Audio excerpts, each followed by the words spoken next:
I thought, wow, it's the only time. And that just blew me away. So, hi everyone, welcome back to my channel. First of all, apologies if you can hear noise outside. I don't know if it's going to pick it up, but yeah, there's a building site just out that way. They're building a lot of houses. But anyway, I've just started to do this little segment, if you like, I think on a Friday. So I just want to share some thoughts about scripture. Something that I want to share today is a messianic psalm, and it's Psalm 22, particularly verse 1, but I really encourage you to read the whole Psalm 22 because it is incredible. I mean, this psalm was written by David, King David, something like around 600 BC. But yet, if you read the whole psalm, it's describing the view Jesus had from the cross. It's describing what Jesus must have went through. And yet this was written around 600 years before his birth.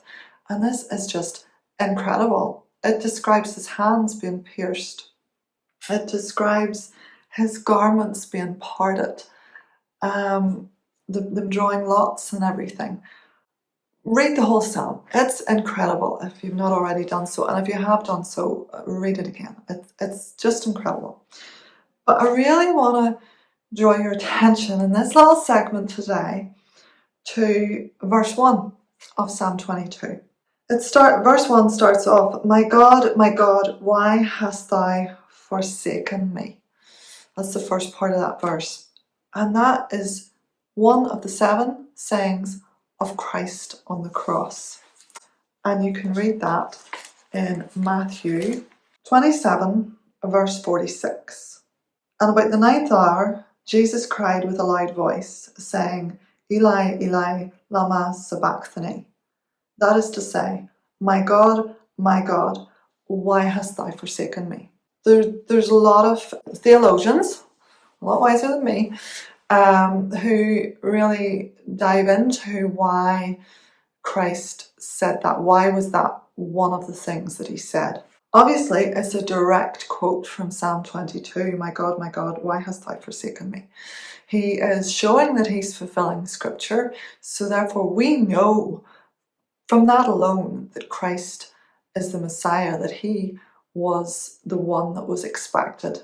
But something I really want to point out, and something that I heard and I thought, wow, about that statement was, why did Christ say, my God, why hast thou forsaken me? Apart from it being a direct quote from Psalm 22. And something I heard, which kind of blew me away, was that it's the only time that Jesus didn't call God his Father, that he didn't say Father. It's the only time he said, my God, why hast thou forsaken me? It was the only time he didn't call him Father. And that is really significant. I believe, and I heard this said, it's because at that moment, because when you do go across again to Matthew, if you go to the verse preceding verse 46, Matthew 27 verse 45, now from the 6th hour there was a darkness over all the land until the 9th hour. And then at the 9th hour, Jesus cried this out, my God, why hast thou forsaken me?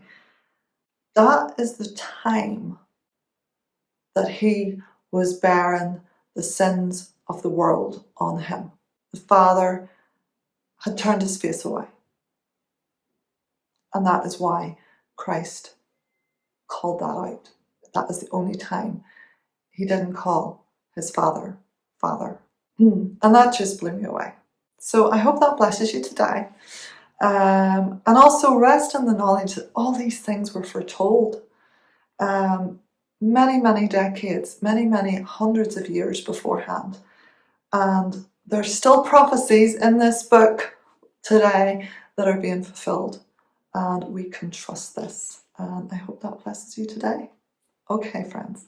Bye for now.